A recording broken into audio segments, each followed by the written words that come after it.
Bueno, vamos a preparar una cortina musical para esta mesa redonda que es fabulosa, ¿sí?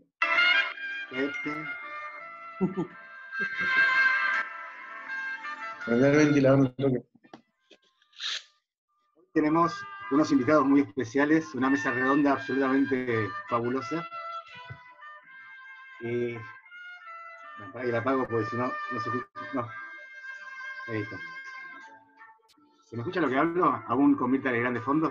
Perfecto, Miguel. Vamos a hacer una mesa redonda de presentación de casos. Por eso hoy tenemos realmente una mesa fabulosa, se armó divina. Está el doctor Rodolfo Nazar, que es de Chile, de la Universidad de Chile, que nos va a hablar del abordaje de la vía prelagrimal y nos va a mostrar casos. Yo había escuchado esto en Quito y me pareció una vía absolutamente espectacular para tener en cuenta como un recurso. Después va a hablar el doctor Alfredo Herrera de Colombia, que realmente hace unas presentaciones espectaculares, muy bonitas. El doctor Edgar Serrano fue coequiper mío cuando hacíamos la residencia, hicimos toda la residencia juntos. Es la única persona que maneja una avioneta, la choca, explota y sobrevive. Es el único que conocemos que tenga esas virtudes. Y después el doctor Juan Curi, que es el jefe actual de la Fundación Favaloro, que es un tractorcito, no hay forma de pararlo, pero bueno, mucho de esto está hecho gracias al empuje que él le puso. Vamos a hacer, una vez que empezamos, les voy a pedir ahora que todo el mundo apague los videos, porque si todos tenemos el video prendido, ahí está. Si todos tenemos el video prendido, después no se ve bien las imágenes cuando las mostramos. Y bueno, ya le damos el lugar a Rodolfo directamente. Si tenés preparado, si querés ir conectando tu computadora, Rodolfo. Perfecto, Miguel. Ahora sí. Perfecto. Ahí están viendo mi pantalla, ¿sí?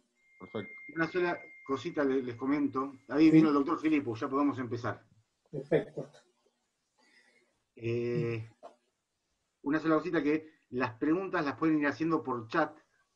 Obviamente no vamos a hacer las preguntas porque hay mucha gente anotada, pero algunas de ellas las vamos a sacar para hacerlas al final si tenemos tiempo. Así que bueno, Rodolfo, tuyo. Perfecto. Bueno, muy buenas tardes. Un agrado estar acá en esta mesa redonda. Quiero agradecerte, Miguel, por la invitación, agradecer al doctor Curi también, y la verdad, un honor estar acá. Y bueno, es la instancia para que Latinoamérica se una con estas presentaciones virtuales que de otra manera no las hubiéramos tenido. Miguel me pidió que hablara del abordaje prelagrimal.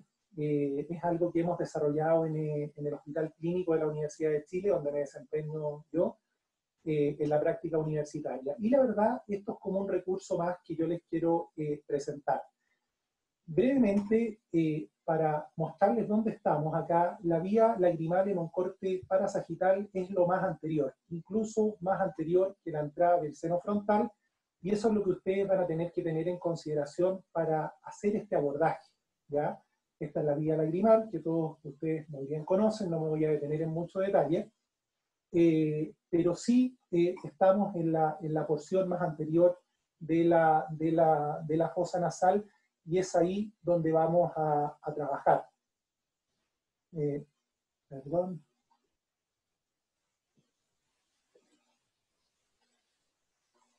Perdón acá con algún inconveniente.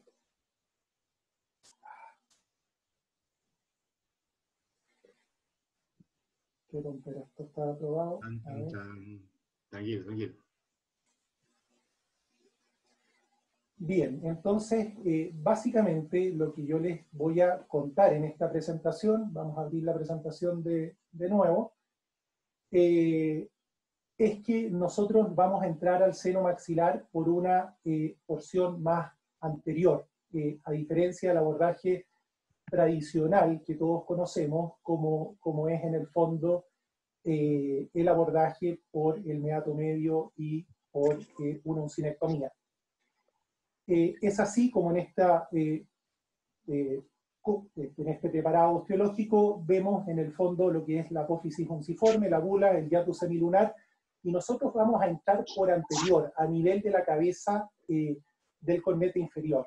¿Ya? Tenemos acá unas imágenes que me facilitó mi amigo, el doctor Jesús Franco, y vemos acá la apertura piriforme, la cabeza del cornete inferior, y nosotros vamos a trabajar entre la apertura piriforme y el cornete inferior, haciendo una incisión a nivel de la cabeza del cornete inferior. Vemos acá en las secciones anatómicas siguientes cómo tenemos la apófisis frontal del maxilar, la apófisis ascendente del maxilar, con su correlación endoscópica.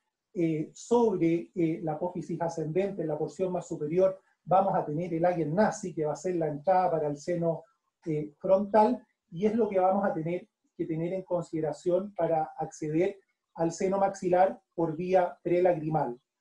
Siguiendo acá con las secciones anatómicas que les quería mostrar, esta va a ser la apertura del Lager Nazi, que nos va a dar la entrada hacia el seno frontal, y como lo vemos nosotros por endo nasal. Entonces nosotros vamos a trabajar en la porción bien anterior de la nariz, siguiendo también un poquito los conceptos que nos enseña el doctor Filippo, de cincelar la zona del Lager Nazi para entrar al seno frontal, pero aquí vamos a estar un poco más abajo.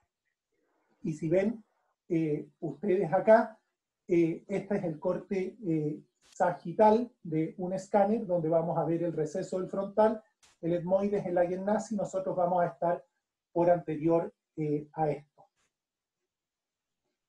¿Y qué es lo que es el abordaje prelagrimal? El abordaje prelagrimal, se lo voy a explicar con este corte axial, consiste en irse por anterior al conducto nasolacrimal, seccionando este hueso que está acá, dependiente de la apófisis ascendente del maxilar, esqueletizar el conducto nasolagrimal y meterse en forma oblicua por anterior al seno maxilar, a diferencia de lo que hacemos normalmente por meatomedio. Y esa es la región donde vamos a trabajar, en la región anterior de la nariz.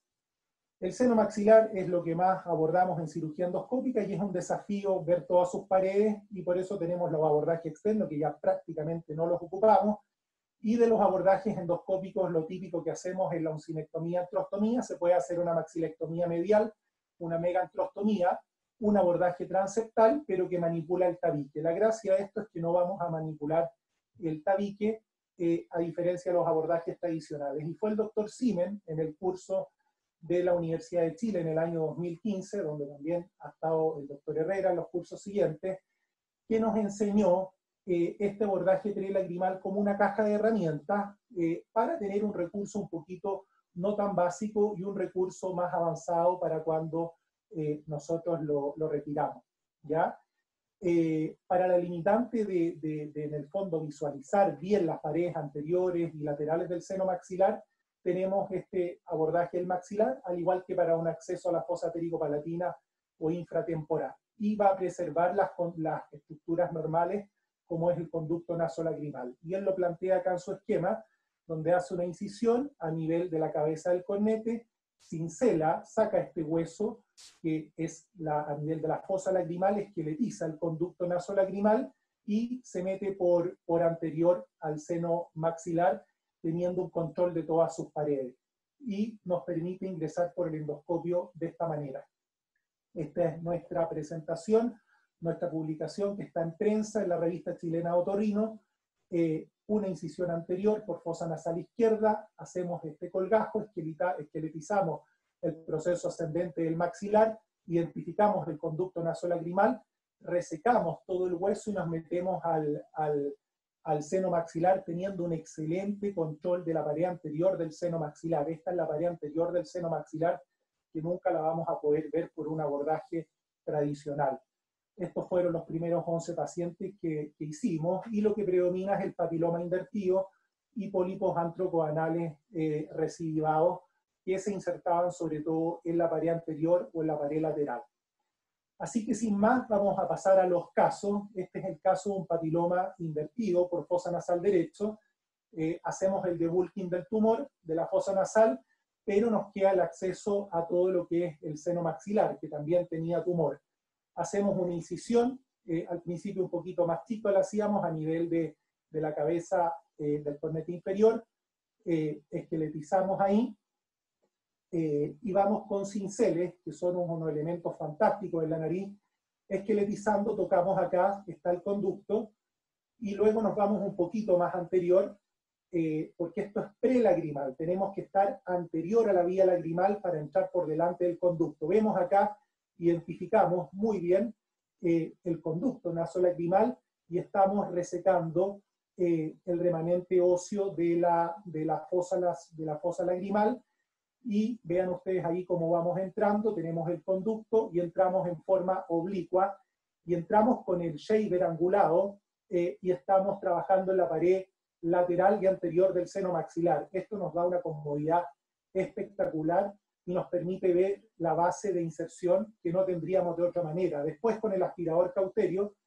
vemos bien la base de inserción y cauterizamos, y el paciente no presenta recidiva porque tenemos el control de la inserción. Este es otro paciente que operamos con otro colega en el hospital, hacemos un debulking del tumor, estamos acá por fosa nasal izquierda, se hace el debulking del tumor, en este caso se fue por un abordaje tradicional, tratando de hacer una uncinectomía, sin embargo, al hacer la uncinectomía, él se va a encontrar con abundante papiloma que se inserta en la pared anterior y lateral, por lo cual decide convertir ese abordaje. Y eso es lo que yo les explico. Tenemos acá todo el papiloma invertido del maxilar, pero tenemos una inserción lateral. Entonces acá se va a hacer un colgajo un poco más extenso sobre la cabeza del cornete inferior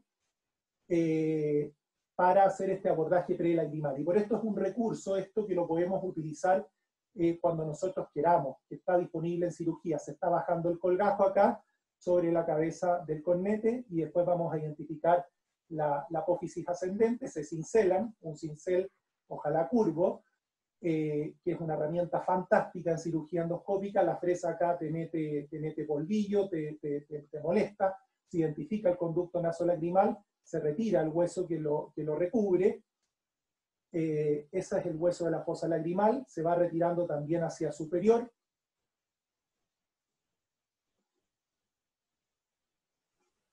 y entonces ahí se identifica bien el conducto, y se termina de retirar el último huesito, y se mete por anterior al conducto, teniendo un control adecuado de todo el tumor, de la pared lateral, de la pared anterior, cosa de que de otra manera sería mucho más difícil de realizar. Saca ahí toda la pieza con una disección con cotonoide. Este es el conducto hacia anterior, aquí estamos por la fosa nasal, y tenemos un abordaje combinado, ya sea por la fosa nasal y por el meato medio, o por el abordaje anterior, teniendo el control anterolateral de la pared, de esas paredes del seno maxilar, que de otra manera no las controlamos en forma adecuada.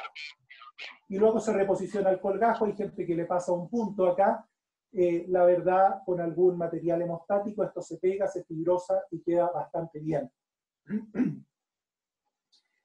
Este es el tercer caso, otro papiloma invertido con compromiso frontoetmoido maxilar por fosa nasal derecha, fosa nasal izquierda sana, se hace la biopsia rápida, el debulking del tumor. Entonces vean ustedes que esto lo estamos usando sobre todo en los papilomas invertidos. Se va a identificar acá primero, aquí es la axila del cornete medio que está algo atrófico y como comprometida el frontal. Primero hicimos un flap axilar para tratar de acceder al seno frontal, ver qué es lo que pasaba ahí. Una vez que hacemos el flap axilar, apófisis ascendente, ahí en nazi, entramos acá, más superior, presamos un poquito porque vamos al frontal acá primero, antes de hacer el abordaje prelagrimal, y se fresa un poquito la apófisis ascendente, después el BIC. Menos mal el frontal, no teníamos resonancia, pero era solamente secreción, así que nos quedamos tranquilos. En la zona del receso había papiloma que lo sacamos, pero menos mal eso hacia arriba estaba sano. Entonces nos vamos al maxilar, y hacemos el acceso prelagrimal ahora. Estamos anterior, a nivel de la cabeza del cornete, y voy a mostrarles acá. Nos vamos hacia atrás primero, está el esfenoide sano acá, todavía no entramos hacia anterior, y estamos acá con la pinza Kerrison, y acá entramos por anterior al conducto nasolagrimal, teniendo un control absoluto de las paredes anterolaterales, pudiendo usar el microdebridador en la pared anterior. ¿Ya? Esto es imposible hacer por medio, salvo que se haga una megantrostomía, pero tampoco te permite angular también los endoscopios. Este es el conducto y se visualiza absolutamente bien la pared anterior, que es donde se insertaba el papiloma. Se amplía un poquito el acceso. Aquí es importante conservar una barra ósea que no nos lleguemos hasta la apertura piriforme para no producir algún tipo de colapso alar. Y ahí estamos viendo la visualización y la cauterización. El cuarto caso es un fibroangioma nasofaringio, donde lo ocupamos como una técnica complementaria por fosa nasal izquierda. Acá vemos el conducto nasolacrimal, que ya partimos con ese abordaje, y la verdad, esto nos permitió un control mucho más adecuado. Aquí está el fibroangioma hacia la región posterior. No puede enseñar la tomografía computada antes doctor, lo lamento, no la encontré. Lo lamento, doctor, prometo mandársela por mail, pero esto era de localización a nivel de nasofaringe. Era bien favorable, doctor, no era un fibroangioma grande. Y como se llama, se usó como una técnica complementaria. El tumor no era grande como los que muestra Miguel, pero, perdón, aquí me cambié, pero en algún momento se produjo un sangrado cuando estábamos resecándolo, y tuvimos un control excelente de la región de la maxilar interna y todo eso. Estamos haciendo acá un colgajo, aquí está el tumor, hacia atrás un colgajo del piso, del tabique, aquí está el tumor, es bien delimitado. Perfecto, gracias. Ya, doctor. Y se produce un sangrado ahí, importante, que logramos controlar con una técnica a cuatro manos. Aquí el ayudante toma el endoscopio y me permite trabajar a 4 manos, y con el acceso prelagrimal listo desde un principio, también nos permitió un mucho mejor control de la pared posterior y del pedículo acá estenopalatino. Y para terminar, porque estoy en el tiempo, les quiero mostrar este último caso de un pólipo antrocoanal de un adolescente operado 2 veces, que había recibido AO por fosa nasal derecha. Vemos acá cómo se hace la incisión anterior a la cabeza del cornete, con un instrumento con calor. Se esqueletiza la región del cornete y la apófisis ascendente, y aquí nos vamos directamente a hacer la osteotomía con Kerrison y con cinceles, y vemos el conducto nasolacrimal y el acceso por anterior al seno maxilar, como les he mostrado en todos los casos. ¿Ya? Y aquí, curiosamente, la patología no era anterior ni lateral, sino era más bien de una inserción posterior. Yo creo que esto fue un problema de técnica en las cirugías previas, pero nos permitió un acceso adecuado hacia el seno. Sacamos el pólipo, obviamente, completo, y controlamos la inserción, que era más bien posterior, que te permite una visión completamente diferente del seno maxilar. Y después se pone algún hemostático y se reposiciona el colgajo. Así que, para terminar y no extenderme más, este es el control endoscópico de un paciente con papiloma, y un control, se hizo una resonancia acá porque el paciente tenía una cefalea. Vean ustedes acá el acceso por anterior, y cuando uno hace la endoscopía, lo primero que ve acá, cornete medio, seno maxilar. Inmediatamente visualiza la pared lateral del seno, está totalmente libre. Esto sí que es muy importante para el seguimiento también, que te permite, este es el conducto que ya está fibrosado y te permite un adecuado control. Así que, para no atrasarse más, la diferencia es que no te manipula el tabique, facilita los controles postoperatorios. Complicaciones: dañar el conducto nasolagrimal es poco frecuente, la vía lagrimal es súper resistente. Hay una alteración de la sensibilidad dentaria de los incisivos que es transitoria, se se recupera a los 3 meses. Y lo importante es no irse muy anterior hacia la escotadura piriforme para no producir una retracción alar, ¿ya? Así que, como les comentaba yo, es una herramienta más, no tiene complicaciones importantes, está indicado en patologías benignas como pólipos, papilomas invertidos o la presencia de tumores también para acceso a la fosa térico-palatina o infratemporal. Eso es lo que les quería preguntar. Y les agradezco. Nuestros cursos no se van a poder hacer este año, esperamos que el del 2021 sí se haga con el doctor Herrera, el doctor Casiano, y esperar darnos un fuerte abrazo algún día todos juntos como buenos latinoamericanos. Muchas gracias. Bueno, Rodolfo, muchísimas gracias. No sé si alguien del panel quiere hacer algún aporte, alguna pregunta de los que están en la mesa. Una presentación excelente. Y cómo, con el paso del tiempo, lo que aprendimos en un momento que teníamos una limitación con la cirugía endoscópica cada vez menos, ¿no? Antes, digamos, ciertas lesiones del seno maxilar, anteriores, del piso, era como prohibida la cirugía endoscópica. Y hoy en día creo que ya no hay más misterio para la cirugía endoscópica. Ya no sabemos cuál es el límite de la cirugía endoscópica, ¿no? Correcto, así es, doctor Curi. Ya Rodolfo, el acceso es indispensable ya por vía endonasal. No hay prácticamente una contraindicación, salvo que sea un acceso muy lateral, pero todo esto de la pared anterior y lateral ya lo hemos solucionado con estos accesos. Edgar, Rodolfo, una pregunta. Sí. Mira, te felicito primero por la charla y segundo, nosotros hemos hecho ese abordaje en especial para tumores de la fosa térico-maxilar y a veces hemos seccionado el conducto lácrimo-nasal y como queda en el hueso superior, también no te produce ninguna cosa. Más bien eso es lo que queda el conducto totalmente permeable. Doctor Felipe, buenas tardes. Tu aporte muy interesante, Edgar, porque efectivamente la vía lagrimal es súper resistente y uno la puede seccionar, tampoco pasa nada. Si puede uno conservarla, como en estos casos, la verdad es mucho mejor. Sí, no pasa nada. No pasa nada, doctor Filipo. Esto va muy bien. Mira, la cuestión es comprender la anatomía y disecarla.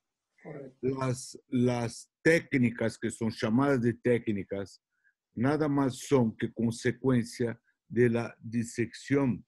Tú tienes que aprender la disección. Tienes que hacer todo al revés de lo que decía la imagen clásica de la cirugía endoscópica, que es sacar la unciforme, la bulla, etcétera, etcétera, etcétera. Cuando empiezas a disecar todas las estructuras, cuando exactamente lo que habló Edgar ahorita, tú puedes hacer lo que quieres con las estructuras. Si tú la ves, la puedes disecar. Si la puedes disecar, hay variantes, las infinitas de las técnicas. Y a rigor, ¿se puede decir rigor en español? Sí. A rigor, es toda una consecuencia de la comprensión anatómica del cirujano. El cirujano en un determinado momento cambia todo, él sabe disecar. Él cambia de una cosa para otra y para otra. Si cada cambio vamos a dar un nombre de una disección, como de los colgajos, por ejemplo. Si los colgajos tienen principios anatómicos desde los egipcios, ¿no? Son muy antiguos los principios de la vascularización del tamaño del colgajo con relación a su aporte sanguíneo. Entonces, hay 5.000 millones de colgajos. Si tú decides dar un nombre a cada uno, vamos a tener 5.000 millones de nombres. ¿Comprendes? No, concuerdo con usted, doctor Filipo. Esto para mí es espectacular porque lo que tú hiciste fue disecar. Correcto. A mí me encanta porque disecas, tiene control sobre lo que tú haces, ¿no? Disecas, entonces tu cirugía, tu resección se queda más confortable, más segura. Identificar las estructuras y se complementa muy bien con su escuela también. Pero también es verdad que si tú cortas la vía lacrimal, funciona esto muy bien como ha dicho Edgar. Funciona perfecto porque yo trabajo 90% con Pulmones. cáncer. Entonces, y todo eso va muy bien, pero la diferencia fundamental en todo esto, ¿me oyen o no? Sí. Sí, no. Ya le vamos a dar lugar al doctor Herrera. Termine la idea. Está muy bien. ¿Eh? Gracias. Muy bien. Bueno, muchísimas gracias, Doc. ¿Cojo Vamos a la seguir. pantalla? Sí, sí, Alfredo, sí.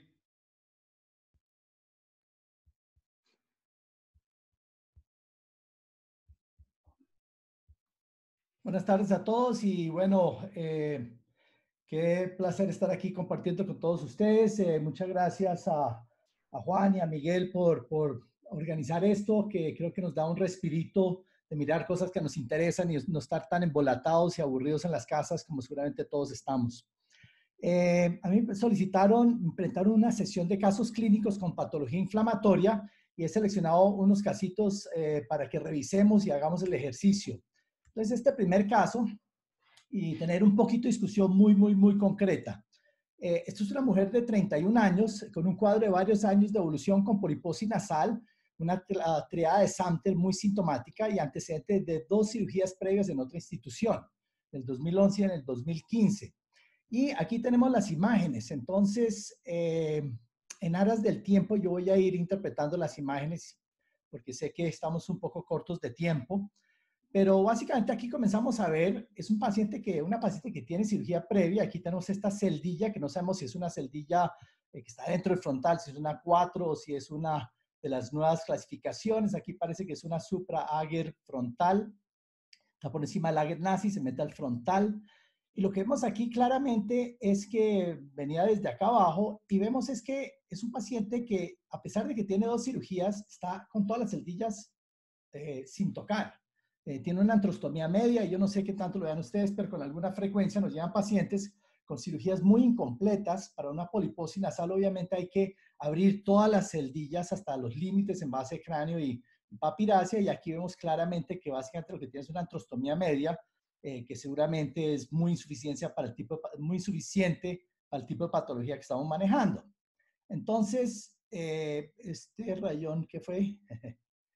Y si miramos entonces en el corte sagital, entonces vamos a ver acá que tenemos esta celdilla que desde la región por encima del Ager nazi se está metiendo la porción inferior del frontal, y todas las celdillas que están en el etmoides anterior, posterior, etc. Básicamente el esfenoide está comprometido. Vemos claramente etmoides anterior y posterior con celdillas y llena de pólipos.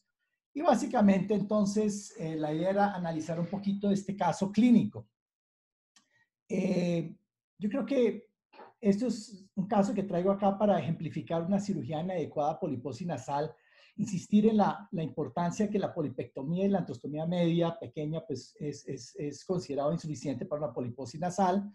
Y en este caso hay un punto que voy a querer discutir al final, y simplemente para mostrarles acá hay un muy buen diámetro AP a nivel del seno frontal, del receso frontal. Entonces, básicamente, digamos, las alternativas de manejo médico, pues creo que todos damos algo similar: antibióticos, corticoides tópicos, orales, antileucotrienes cuando están asociados a asma, y seguramente algunos tendrán experiencia con algunos de los medicamentos más novedosos, como biológicos, etc. En la discusión, básicamente, digamos, hay varias alternativas, y yo creo que una de las alternativas grandes, y voy a querer que muy concretamente cada uno de los panelistas comenten, uno podría pensar que típicamente esta cirugía sería como una frontoetmoido-maxiloesfenoidotomía bilateral. La alternativa es asumirle un draft 2A bilateral o un draft 2B bilateral o inclusive un draft 3. Y algunos inclusive eventualmente podrían pensar, como es una cirugía revisional, en que si le hace una maxilectomía medial endoscópica bilateral o algún otro abordaje más amplio al seno frontal. Entonces, mi pregunta, básicamente, muy concretamente, quisiera que cada uno de los panelistas simplemente me dijera cuál de estos hace. Y yo creo que lo podemos resumir. ¿Le hace un FEME normal o le hace algún tipo de procedimiento draft o no? Esa sería la pregunta muy concreta. No sé quién quiera comenzar a opinar en este caso. Yo le haría un abordaje extendido, doctor Herrera, porque es un paciente con un síndrome de Samter. Sabemos el pronóstico que tiene eso, así que yo partiría con un abordaje extendido entre un 2B tirando para un 3. Yo le haría un draft 3 con una frontoetmoidomaxilectomía lo más amplio, que quede abierto para curaciones y esperar que no se cierre. Perfecto. Si esto fuera un primario, ¿le haría lo mismo, Rodolfo? Sí, hemos cambiado hace poco, hace como 1 año y medio, 2 años, casos primarios de Samter con compromiso pansinusal. Estamos haciendo abordaje extendido draft 3. Listo. ¿Alguno de los otros panelistas quiere comentar muy concretamente si le haría un FEME normal o le haría alguna técnica tipo draft? Yo te digo, yo le haría un FEME normal, siendo muy, muy cauto con una etmoidectomía bien, porque esto es una enfermedad etmoidal, haciendo una etmoidectomía bien hecha y tratando de evitar el error más común de la etmoidectomía, que es dejar el etmoides anterior y el agarnazi, que ahí está el problema, pero no le hago, la verdad, que un draft 3 de entrada a los pacientes vírgenes de tratamiento, y es raro que a las poliposis también se las hagan las reoperaciones. He hecho algunas, pero no habitualmente. Lo que sí me concentro mucho es una etmoidectomía perfecta, te diría, ¿no? Bien desde adelante hasta la apertura de efenoides. Ok, Juan. Juan, ¿le harías draft o no le harías draft? Quizás no sé, la escuela que tenemos con Miguel puede ser la misma. Okay. Es una patología recidivante, no sabemos si lo vamos a curar y muchas veces no pensamos que quizás para mantener bien permeable ese frontal habría que hacerle un draft de una, pero yo de movida hacerle una poliposis de un draft no es mi estrategia habitual, ¿no? Ok, Edgar. Miguel, perdón, Alfredo, yo sí le haría un draft 2 ampliado con una maxilectomía. ¿Por qué? Porque necesito ampliar bien esas cavidades, porque es una recidiva, para que me actúe todo lo que son los medicamentos en spray y también los lavados. Ok, entonces sí lo haría. Y Alexandre, ¿acostumbras, le gusta hacer sinusotomía frontal ampliada tipo draft en estos casos de poliposis nasal? Mira, perdón, ¿me oye, Alfredo? Sí, te oigo bien. Mira, ¿cuál es el objetivo de lo? Para mí no tiene sentido esta discusión. ¿Comprendes? Claro que todos saben que yo soy contestador por toda mi vida, pero no tiene ningún sentido. ¿Cuál es el objetivo de la operación si no conocemos la patología? No conocemos. La poliposis es una patología desconocida. No sabemos nada de esto. Entonces, el único objetivo de la intervención es crear un espacio en que se pueda meter medicación tópica. Es esto. Vas en la literatura, en todo esto. El único sentido de la operación en la patología inflamatoria, como es la poliposis, es abrir todas las cavidades el máximo que pueda para que pueda meter... Para usted el máximo, Alexandre, el máximo que haría en este caso sería... El máximo que pueda es el máximo que pueda. Esto va a depender de la anatomía. ¿Comprendes? Entonces, por ejemplo, si esto va a depender, si, como dice, un draft 2, 3, 4, 5, draft 17, no interesa. Interesa que la abertura es la mejor posible y no interesa si es la primera operación o la segunda o la tercera. ¿Por qué tú no haces la operación desde la primera vez? ¿Por qué que la cirugía endoscópica fracasó? O esto quiere decir casi 30% de las cirugías endoscópicas van para revisión. ¿Por qué? Porque le faltan celdillas para abrir. Pero ¿por qué tú no haces de la primera vez? Lo que estoy diciendo es una poliposis como esta, la única cosa que tiene que hacer, la única, es abrir todas las cavidades, dejar todo al nivel de la base del cráneo, de la órbita, del frontal, para poder meter medicamentos. tópica. Todos los otros no tienen argumentación científica ninguna. Entonces, la respuesta científica es muy sencilla. Porque ¿cuál es el objetivo de la intervención? Abrir todas las cavidades para que se pueda meter la medicación tópica. Es el único objetivo de la operación. Lo demás son discusiones de los ángeles, de los teóricos, draft 1, draft 2. ¿Qué significa eso? Nada. Significa que tú tienes que abrir tienes que comprender la anatomía y abrir todo eso para que pueda meter medicación.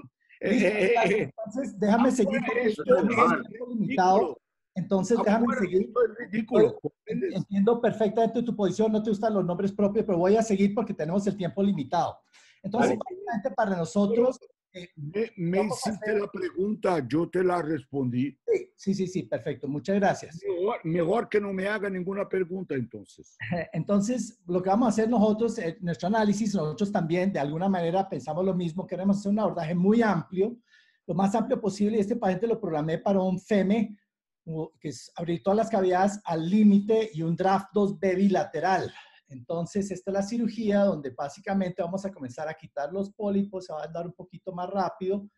Este es el FEME del lado izquierdo, limpiando todos los pólipos, una antrostomía media muy amplia, esfenoides, etmoides, y básicamente lo vamos a fresar un poco acá para tratar de abrir el frontal. El frontal no me abrió muy bien del lado izquierdo, no fue fácil porque había como osteonogénesis, entonces decidí pasar al otro lado, hacer el FEME, hacemos la frontoetmoido-maxiloesfenoidotomía, y aquí sí encontré un poco más fácil el frontal, de tal manera que desde el frontal del lado derecho, que me dejó abrirlo relativamente fácil, pasé hacia el izquierdo para dejar la máxima comunicación. Es básicamente lo que pretendemos nosotros en frontal. Fíjense que aquí había mucha osteonogénesis. Lo que hicimos fue pasar del lado derecho del frontal al lado izquierdo. Y si se dan cuenta, pues hay mucha patología dentro del seno frontal. El caso yo creo que es interesante. Yo creo que sí hay que hacer un abordaje muy amplio. Siempre hacemos draft en estos casos porque miren la cantidad de patología que hay acá arriba y es muy difícil quitarlo a través de una sinusotomía frontal normal. Entonces, lo que sí quiero, y estoy de acuerdo con, creo que todos, es que queremos hacer una comunicación lo más amplia posible, no solamente para drenar y ventilar, sino sobre todo para que le lleguen los medicamentos a esta mucosa. Entonces, pero ahí hizo un draft 3 también, o sea, hizo un draft 3 en el fondo, convirtió a draft 3. Entonces, la discusión es interesante porque fíjense que el plan quirúrgico debe ser un draft 2B bilateral, sí, una comunicación lo más amplio, pero en este caso la dificultad para encontrar el frontal del lado izquierdo me llevó a cambiar mi plan prequirúrgico, como ven acá, y cambié el plan prequirúrgico de un draft 2B bilateral a un draft 3, porque uno sí se tiene que amoldar a la anatomía, amoldar a las dificultades que se le puedan presentar a cada uno en estas cirugías. Entonces, básicamente yo creo que a mí lo que me deja un poquito este caso es, creo que uno debe hacer un abordaje muy amplio, lo más amplio posible. En este caso, para una poliposis nasal, lo mínimo es un draft 2B o un 3. Y básicamente uno debe tener la capacidad de adaptar su plan prequirúrgico y cambiarlo de acuerdo con lo que se encuentre en el camino. Entonces, el siguiente caso clínico, voy a brincar esto un poquito en aras del tiempo, es un caso similar. Entonces, el siguiente caso clínico es un paciente de 52 años con un cuadro de 2 años de evolución, con dolor retroocular y 3 meses de evolución con proptosis derecha, con leve disminución de la agudeza visual en el ojo derecho. Y tenemos esta imagen. Si ustedes ven, el seno frontal está normal y aquí vemos claramente una imagen con densidad de tejidos blandos en esta región, que es una región interesante. Básicamente es la celdilla supraorbitaria del lado derecho.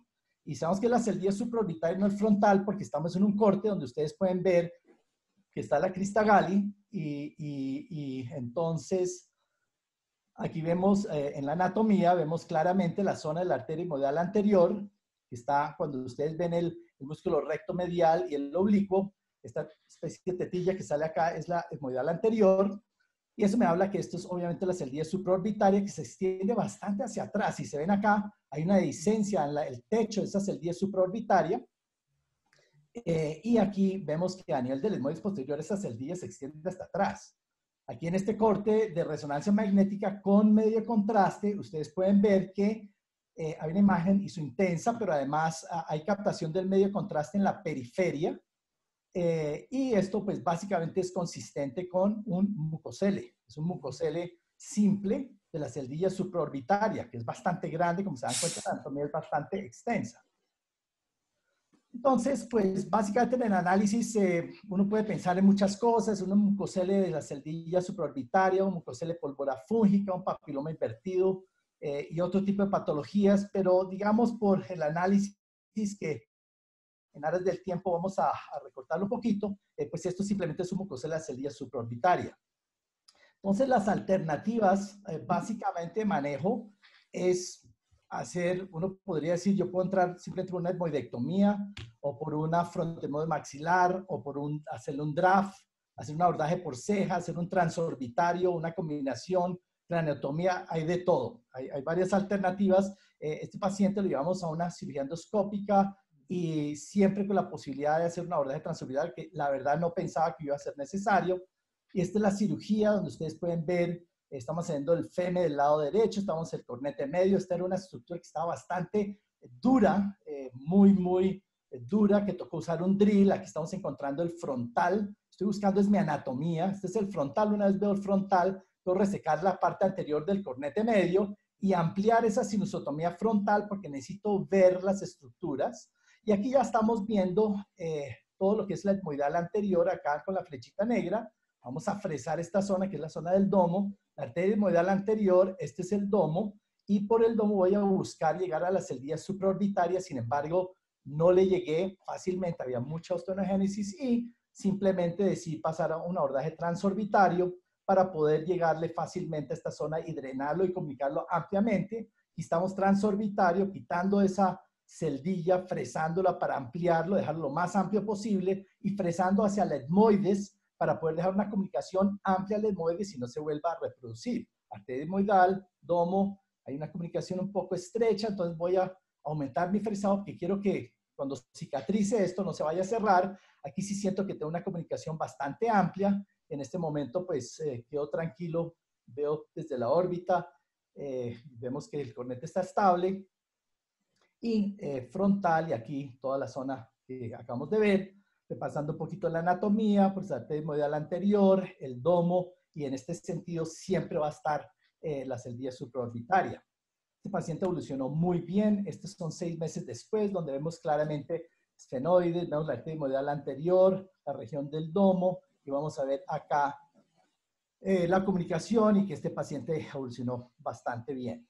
Entonces, digamos, yo creo que es importante de alguna manera pensar que uno puede tener un plan prequirúrgico, debe tener un plan prequirúrgico en mi pensamiento, pero que uno debe poderse adaptar y cambiar de acuerdo con cómo se le presentan a uno los diferentes casos, la diferente anatomía. A veces algo que parece tan fácil con un mucocele, a veces no es tan fácil y tiene que tener uno herramientas y para diferentes patologías. En los últimos años yo he utilizado el abordaje transorbitario y ha sido bastante interesante para varias patologías. ¿Puedo decir algo sobre sí, Alexandre, cuéntame. Alexandre. Alexander. Sí. Micrófono. No tiene micrófono. Micrófono. Con toda la tranquilidad, Alfredo, yo lo conozco hace mucho y tú eres un cirujano espectacular, pero este caso se puede manejar perfectamente por dentro de la nariz sin ningún problema y tengo no 1 ni 2, tengo más de 40 o 50 de celdillas etmoidales supraorbitarias con todo lo que puedes imaginar, con meningoencefalocele, con todo y todo manejado por adentro de la nariz. Entonces, cuando tú deciste, hay que tener instrumentos para esto y cosas para esto, dijiste muy bien. Por eso que yo no trabajo con stores, no trabajo con nada de ninguna casa estas. Yo dibujo mis propios instrumentos para hacer lo que quiero. Porque sin instrumentos, no. porque la cuestión que tú pusiste es muy seria. Tú puedes ver, por ejemplo, metes un 30-45, puedes ver, pero ¿cómo manejar lateral y tan lejos?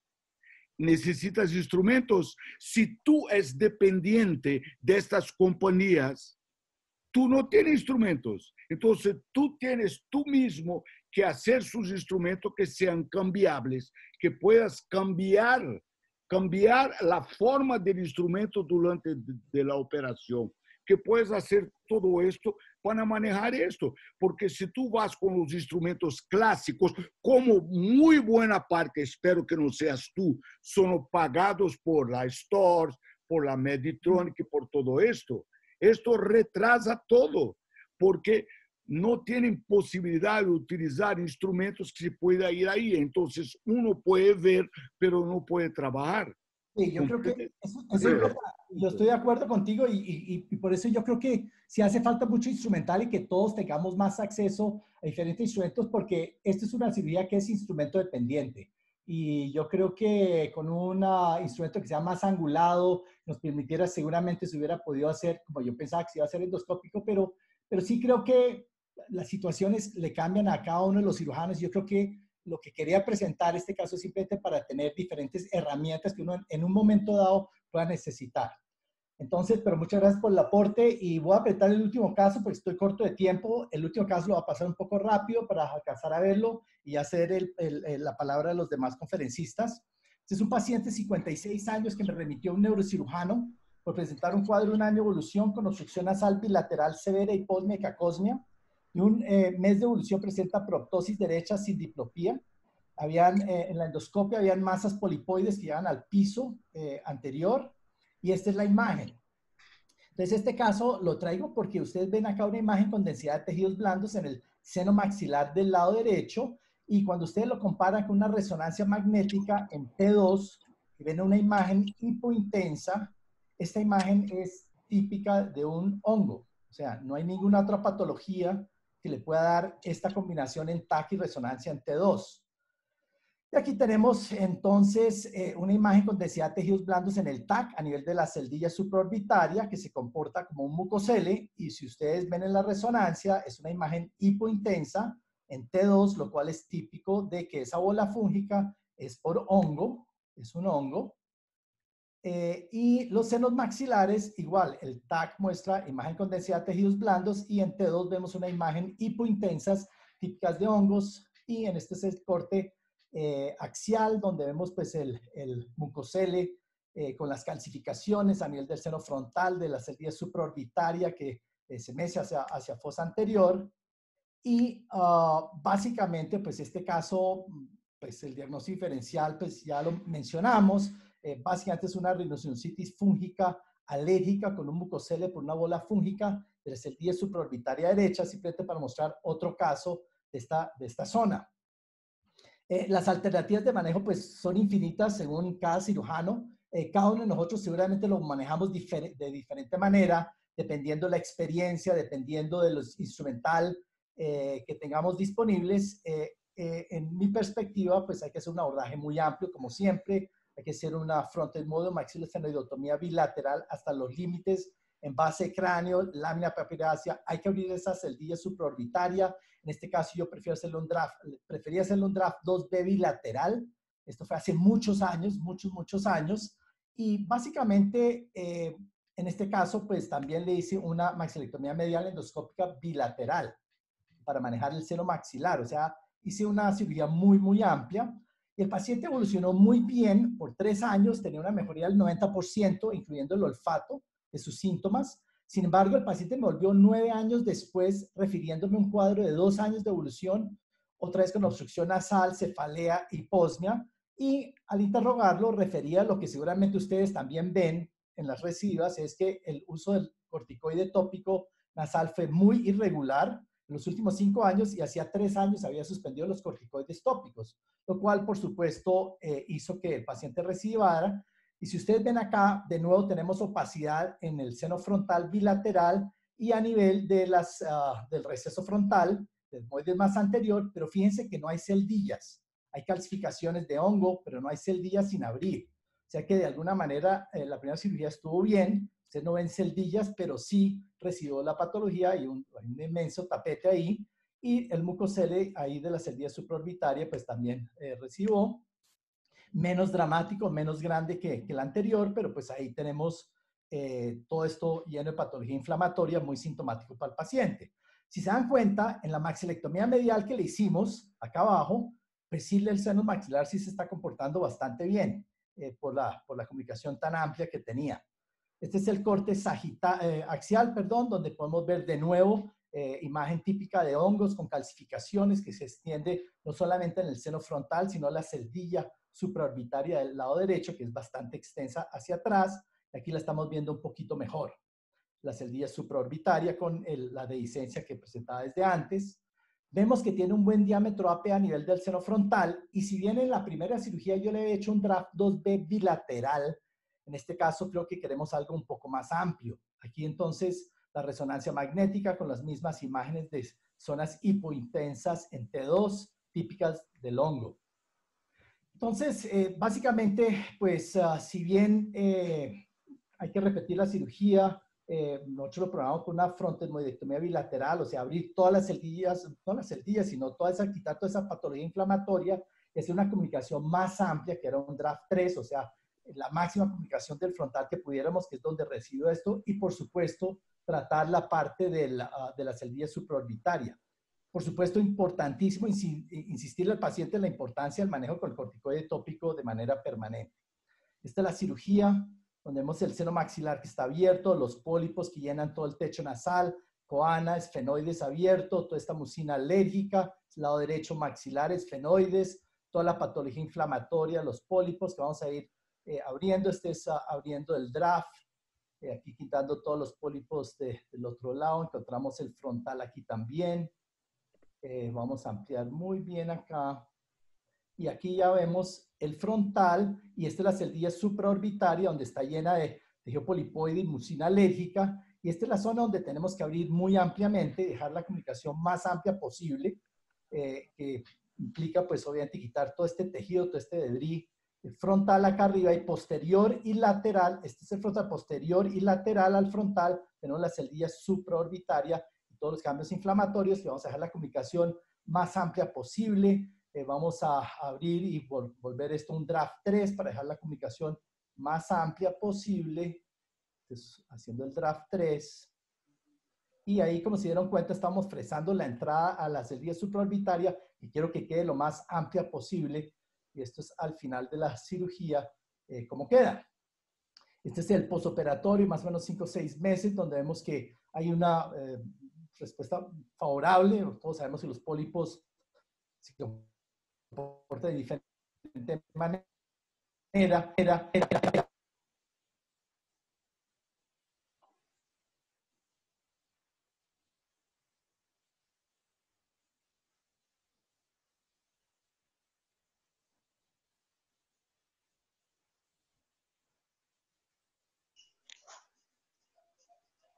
¿Alfredo?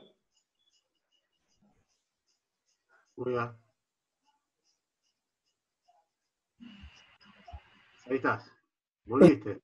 ¿Qué perdón? ¿Se perdió todo ese video o no? Se vio todo perfecto. Se vio hasta el final. Pero se cortó en el operatorio. Sí, se fue. Bueno, es que se fue el audio, se me salió la computadora. Pero entonces, el paciente evolucionó muy bien, lleva como 2 años posoperatorios. Entonces, yo creo que por cuestión de tiempo, creo que lo voy a dejar ahí. No sé si hay algún comentario, alguna pregunta en este momento sobre los casos que presentamos. Bueno, ese paciente requería radicalidad, ¿no? Me decía, había que radicalizar. Ya se había radicalizado el maxilar y había quedado perfecto. Había que radicalizar también el frontal, y por eso es que era la única alternativa. Así que acá sí hay que ser bien agresivo y de movida, ¿no? ¿Puedo comentar algo o soy muy, Sí. digamos? Entonces, si quieren que yo no hable más nada, me digan, no hablo. ¿Okay? No, dale, Alexandre. Pero, Alfredo, ¿puedes hacer el favor? Tú eres mi amigo hace 30 años, no sé cuántos años. ¿Puedes volver la tomografía antes de operar? Los Sí. cortes más anteriores, por favor, porque para mí son cosas muy importantes. Entonces, ya que me invitaron para eso, voy a dar mi opinión, porque estos casos que enseñas son extraordinarios, porque esto es la vida real nuestra. Tú estás enseñando lo que pasa todos los días. Entonces, atrás, por favor. Estos son los de antes de la primera cirugía. Sí, antes. Esta es. Venga, antes. El caso antes. Entonces, después de la primera, el primer corte después de la primera. Perdón, Alfredo. Ok. O sea, pero estamos hablando del último caso, de la sinusitis fúngica alérgica, ¿cierto? Sí, exactamente. Ok. Entonces, después de la primera cirugía... Para que yo enseñe algo. ¿Esta? Pare ahí. Okay. Perfecto. Voy a meter, mira, yo voy a explicar a ustedes después de 40 años operando esto, ¿ok? Mira, cuando alguien pensó que sacó todo esto, no sacó el principal, que es esto. Esto es el principal. Esto es la pneumatización de la cristagalis. Esto es la celdilia interfrontal, que no es nada más que la pneumatización de la cristagalis. Esto provoca una osteitis en toda esta parte. ¿Comprendes? Esto es matemático. ¿Por qué yo sé de esto? Porque es muy curioso. Yo operaba a los enfermos, se pasaban muchos años bien y después volvían. Como yo soy obcecado por comprender el mal resultado, y yo tuve un montón de malos resultados, pero cada uno yo quería saber por qué. Esto es uno de los motivos principales. Es esto. Esto provoca una osteitis de los dos lados. Claro que tú no vas a controlar la poliposis abriendo esto, pero no hay ninguna chance de controlar esta patología acá si no abres esto. Ninguna, cero. ¿Comprendes? Esto es que quiero explicar a ustedes. La cuestión es, no hay que hacer la cirugía que tú debías hacer cuando tienes una reoperación. ¿Por qué no haces esta cirugía de la primera vez? Ese es el gran problema de la cirugía endoscópica. El gran problema de la cirugía endoscópica es que la cirugía endoscópica clásica, de Stamberger, mínimamente invasiva, no funcionó. La cantidad de reoperaciones es muy grande. Es una porquería. Esto es la pura verdad y yo siempre discutí esto con él. Entonces, esto acá, ¿cuál es el argumento para dejar esto acá intacto? ¿Cuál es el argumento científico? Ninguno. Cero. Argumento científico cero. No, mira, no es una cuestión de que yo tenga o no razón. La cuestión es, ¿dónde está el argumento? El único objetivo de la intervención no es curar la patología. No es curarla. Sacar toda la arquitectura para que tú puedas meter medicación ahí. Entonces, tú tienes que comprender la arquitectura para cambiar la arquitectura. Es absolutamente sencillo. ¿Comprende? Una pregunta, Alex. Alfredo, ¿estás ahí? Sí, ahí estoy. Sí. Yo creo que la cirugía ha sido súper radical y es mucho mayor de lo que hace habitualmente el 99% de lo que opera poliposis. No entendí bien, Filipo, ¿a qué se refiere? ¿A sacar que la celdita que está interfrontal? Pero seguro. Sí. Déjeme hacer un comentario al respecto. Al respecto lo que... Lo dejamos contestar a Alfredo. A ver, yo creo que, digamos, la discusión es válida y muy interesante y muy buena. Yo lo que quiero recalcar es que, digamos, la cirugía, esto fue hace 12, 14 años, fue hace mucho tiempo, fue 9 años después, más o menos, 10 o 11, no sé, ni idea. En esa época estábamos brincando de hacer una sinusotomía normal a hacer un draft 2B. Y nos parecía que en ese entonces era una cirugía grande, digamos, era como lo más grande, pero si tú me dices hoy en día, y eso me parece muy válido lo que está haciendo Alexandra y todo, si tú me dices hoy en día, por eso es que yo hoy en día a mis poliposis nasales les hago de entrada DRAC 3 de una vez, póngale el nombre que quiera, Le digo draft 3, porque Sí, es sí. abrir todo el piso, el frontal. Hoy en día, pero hace 10, 11 años no lo estábamos haciendo así. Pero también lo que le quiero hacer recalcar es que si se dan cuenta, todas las celdillas sí estaban bien quitadas. O sea, no fue una cirugía donde quedaron celdillas sin abrir. Lo que también tiene que tener en cuenta también es que este paciente, como se dan cuenta acá, estuvo perfecto 3 años, como olfato con todo. Perfecto. Estuvo bastante bien, pero el paciente dejó usar los corticoides y eso es algo que no podemos manejar. Entonces, en patología de poliposis nasal hay que entender la enfermedad, como bien lo mencionó Alexandre, en que es una enfermedad crónica de por vida. Pero si usted hace una cirugía pequeña o no usa los medicamentos, el paciente va a recibir por buena cirugía que haya hecho. Entonces yo creo que en este caso en particular, creo que eso es lo interesante y lo que yo aprendí y lo que espero que podamos transmitirle a los que nos están escuchando es eso, que es una enfermedad difícil, pero uno hace el máximo. Claro. En los corticoides, que lo use o no lo use, pues Alfredo, sale un poquito. Alfredo tiene tanta razón que si tú das una cantidad muy fuerte de cortisona, tratas con antibiótico, etcétera, por 3 meses, puedes esperar también quizás esos 2 años que tú operaste. Es decir, no controlamos la patología. No es esto que estoy discutiendo. Cuando tú decides operar, tienes que saber para qué operas. Esto es lo que decido, esto es lo que estoy discutiendo. ¿Por qué operas?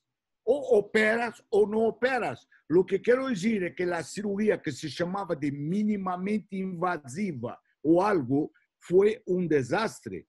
Eso que quiero discutir. Sí, no, de acuerdo. Estoy completamente de acuerdo contigo. Sí, no, de acuerdo. Bueno, vamos a seguir, porque estamos medio atrasados, con el doctor Edgar Serrano. Anda enchufando la computadora, Edgar. Si quiere, Filipo y Herrera se pueden seguir peleando un rato más mientras conecta la computadora. No, yo quería hacer un... Nosotros no peleamos, nosotros discutimos. Voy a botar mascarilla. Pelea. Un comentario chiquitito, que el primer disparo es el mejor en poliposis y por eso los abordajes extendidos es lo que habría que hacer ahora con todo lo que hemos aprendido. Buenas tardes a todos. Gracias, Miguel, por invitarme. Gracias, Juan. Realmente es un honor poder compartir esta mesa redonda con todos los profesores que están conectados. También quiero hacerles llegar un saludo especial al Hospital de Clínica, a los profesores y residentes de Paraguay que nos están escuchando. Bueno, vamos a comenzar. Lo que yo les he traído, como Miguel me pidió, es hacer un estudio o presentar casos y videos más sencillos y cómo manejamos la endoscopía nasal. Bueno, traje la nueva foto mía, esa está en el DNI, porque realmente así nos vemos ahora. Los tips es un término inglés que significa consejos o sugerencias, son recomendaciones que se hacen sobre un tema. Eso es lo que yo les voy a traer. Lo primero que me gusta hacer es qué vamos a conseguir con la cirugía, qué vamos a conseguir con la operación, es restablecer la actividad mucociliar. ¿Cuál es la actividad mucociliar? Aquella que nos mantiene un seno totalmente sano, y ustedes pueden ver con una grabación con óptica macroscópica cómo hay la actividad mucociliar, que parece mentira, pero lo hemos podido captar. Storr hizo un lente especial que solo sirve para esto, pero bueno, aquí eso es lo que queremos restablecer con la cirugía. Y cuando nosotros tenemos un problema ya en todo este circuito de las secreciones con alteración de la actividad mucociliar, entramos a operar, quitamos pólipos, damos medicación con corticoides, con antimicóticos, antibióticos, ¿para qué? Para que después de la cirugía, a pesar de que hemos hecho una gran antrotomía, el moco tenga una dirección antihoraria y que salga por la gran cavidad. No porque hacemos una cavidad inmensa, vamos a lograr que el moco tenga un recorrido anómalo. Es por eso que las antrotomías inferiores casi nunca dieron resultado. Y aquí de nuevo con una ampliación podemos ver el restablecimiento de la actividad mucociliar. Bueno, yendo a la anatomía es muy importante, yo siempre le he oído al profesor Felipo, realmente nos matamos poniendo nombres, nos matamos dibujando los esquemas, que la primera lamela, segunda lamela, si el etmoides es una estructura como la huella digital, cada uno tiene su forma.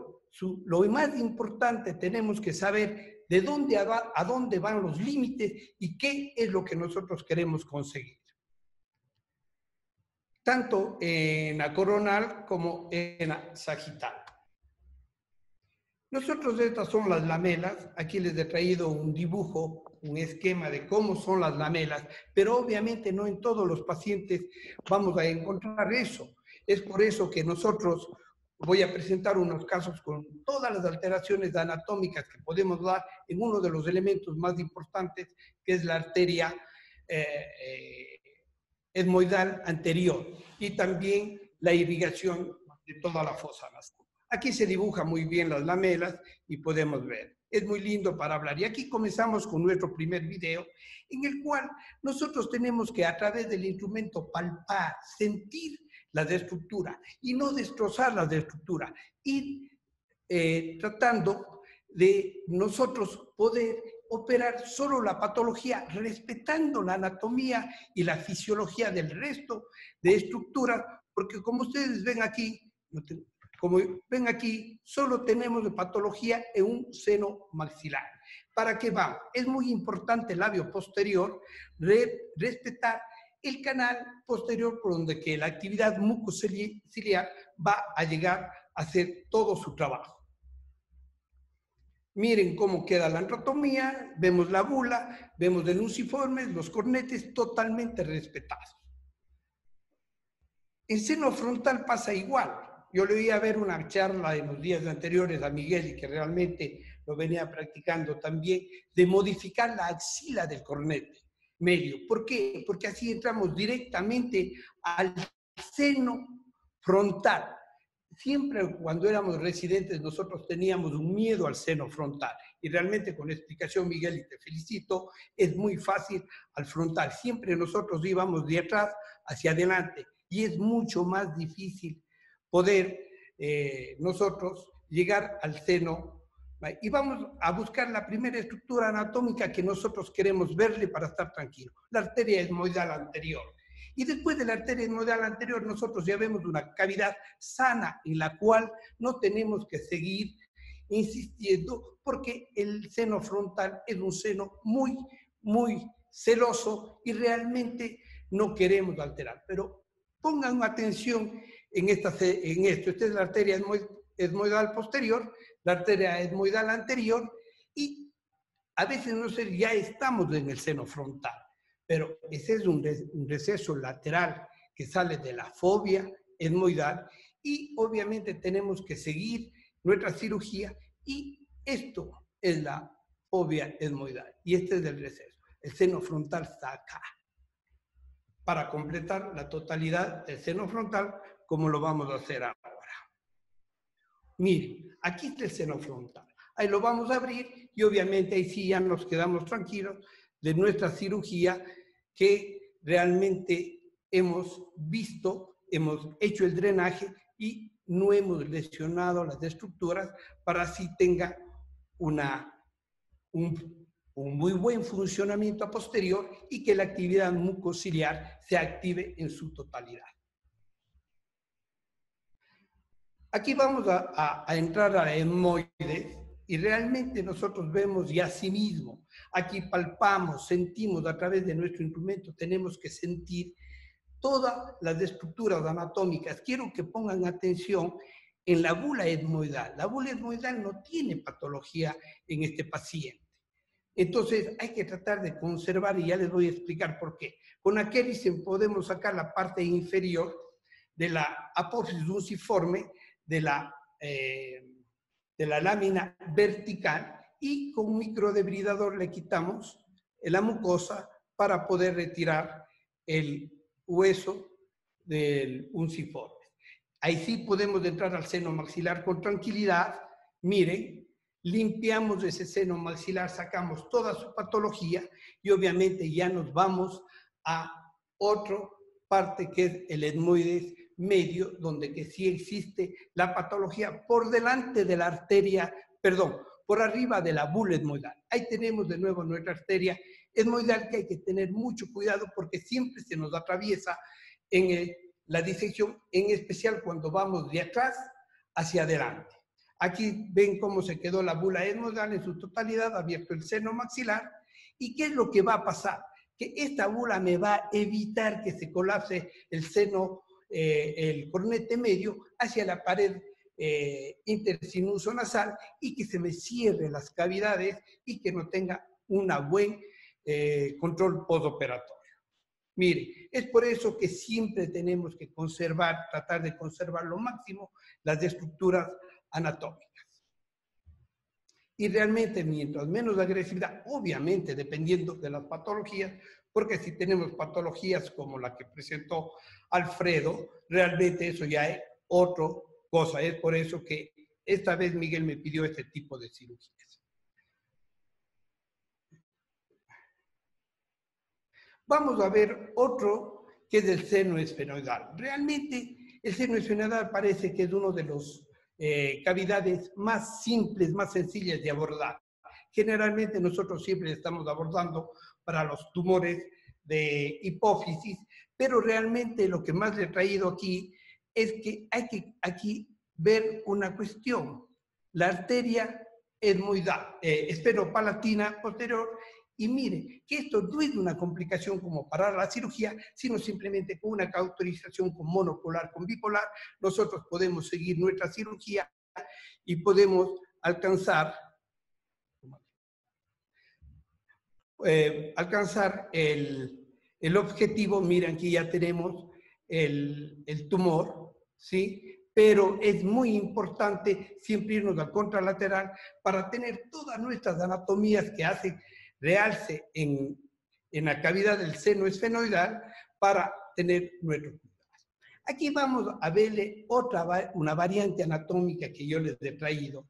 Realmente nosotros siempre tomográficamente tratamos de encontrar la arteria etmoidal, pero a veces la arteria etmoidal no está en el techo, sino está separada del techo etmoidal y eso hay que tener mucho cuidado porque aquí vamos a ver cómo la arteria etmoidal se nos insinúa, pero está por debajo del techo etmoidal, lo cual significa que tenemos que tener mucho cuidado. Mire, incluso le he sacado el hueso que le cubre, pero con todo el cuidado podemos, y vamos a ver cómo la arteria etmoidal podemos pasar por debajo hacia el seno frontal, y realmente esto es muy peligroso cuando nosotros hacemos la cirugía y hacemos. Aquí tenemos, esto se ve en la tomografía y podemos saber cuál es la altura de la etmoidal, pero no en todos los casos podemos conseguir, ya que los cortes tomográficos a veces se nos pasa y realmente quedamos sin poderle ver la arteria etmoidal anterior y posterior. Otra de las cosas que nosotros tenemos son las hemorragias, y en especial hemorragias que más frecuentes en la tercera edad por su hipertensión, y antes había los taponajes que teníamos que dejar mucho tiempo con el pesar del mal olor y todas las cosas. Hoy por hoy lo que hacemos es buscar la arteria esfenopalatina y miren cómo está aquí la arteria esfenopalatina. Siempre tenemos un punto de referencia, la cresta etmoidal del hueso palatino, que realmente nos da. Miren la arteria cómo se ve, incluso aquí se ve que la arteria está con un aneurisma, una lesión, que realmente era el que daba el sangrado. Nosotros esto podemos hacer con bipolar o con LigaSure, que nos da una ventaja de poder ligar y realmente recuperar a ese paciente su tranquilidad, ya no estar con taponamiento ni tampoco esté con sondas Foley y todo, que realmente eran muy agresivas. Obviamente, como estamos manejando personas de la tercera edad, siempre es importante, aquí ponemos un poquito de Surgicel, ¿sí? O si quieren Espongostan o el material que ustedes elijan para poder nosotros salir tranquilos de casa. Revisamos que la fosa nasal esté totalmente limpia y nunca le sacamos con taponaje. Esto es muy importante. No nos olvidemos que de la arteria etmoidal anterior en los casos de epistaxis de la tercera edad. ¿Por qué? Porque a veces es la más frecuente la que sale. Hacemos un abordaje por vía externa, lo vemos y realmente le cauterizamos. Muy pocas veces he tenido que cauterizar la arteria etmoidal posterior, pero se le puede por esta misma vía externa hacerle la ligadura o la cauterización que queda de 6 a 12 milímetros desde la arteria etmoidal anterior. Miren cómo queda, también podemos poner Suricel, podemos poner Spongostan, y realmente ahí sí me voy tranquilo porque sé que este paciente no me va a volver a sangrar. Aquí les he traído un esquema con dónde está la entrada de la etmoidal anterior y etmoidal posterior. Aquí, este caso es un paciente de 45 años, de 55 años, que presentó un sangrado masivo bilateral después de una cirugía y le pusieron tapones, balones, de todo, y no le pasaba al paciente. Bueno, entramos nosotros a ver la fosa, como ustedes ven, una fosa muy maltratada, una fosa realmente erosionada. Entramos y comenzamos por el lado derecho y vamos haciendo la disección. Aquí le he abierto el seno maxilar porque obviamente no tenía reparos anatómicos por la inflamación y por las cirugías anteriores, pero vamos a ver que este paciente, aquí está la anatomía maxilar, por detrás vamos a buscar el espolón o la cresta etmoidal, y por debajo de la cresta etmoidal vamos a ver la arteria esfenopalatina, donde le vamos a cauterizar. Miren, aquí está la arteria. Qué bonito que se ve la anatomía, ¿sí? La cresta etmoidal, la arteria y le ligamos. Sorpresa.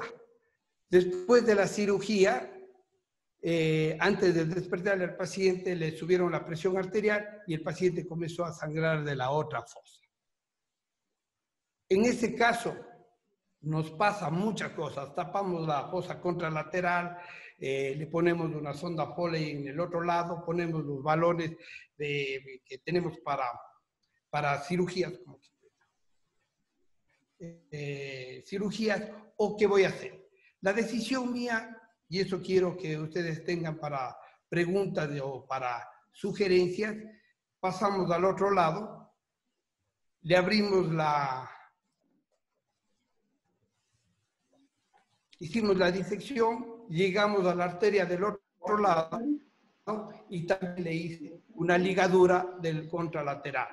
Obviamente la señora estaba con peligro de muerte y me acordé de todos los porcentajes de irrigación que tiene la nariz y realmente no me pasó nada. La paciente muy bien, muy agradecida, y obviamente los cirujanos que operaron antes también están agradecidos conmigo y realmente me están mandando pacientes. Sí. Y aquí yo les traigo algo para discutir. Este es un paciente con una fístula idiopática en la cual no hay antecedentes de una señora de 38 años con un sobrepeso de 240 libras y tenía una cefalea y una rinoliquia importantísima. Acababa de salir el líquido y comenzaba con el dolor y la cefalea que no le dejaba pasar. Aquí nosotros voy a parar para que vean la resonancia. Aquí ustedes pueden ver en la resonancia cómo está una solución de continuidad de el clivus, ¿cómo le quito eso? Continuidad de el clivus, ¿sí? Y cómo está aquí. Entonces vamos a continuar.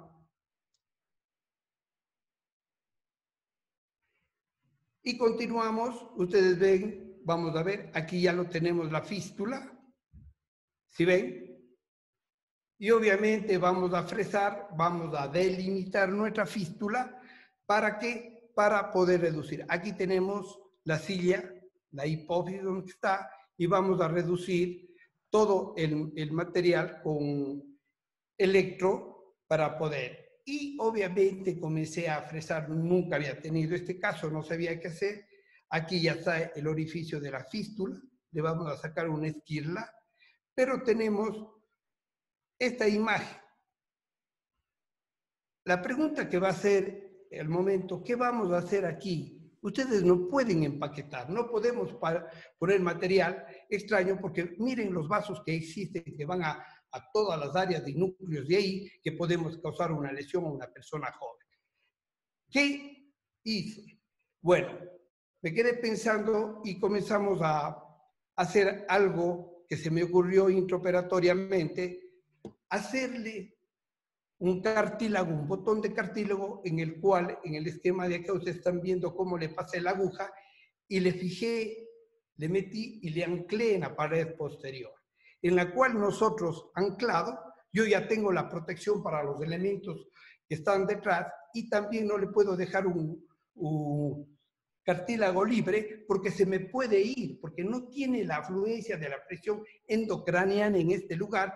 Como es, miren cómo se ve el cartílago ya puesto.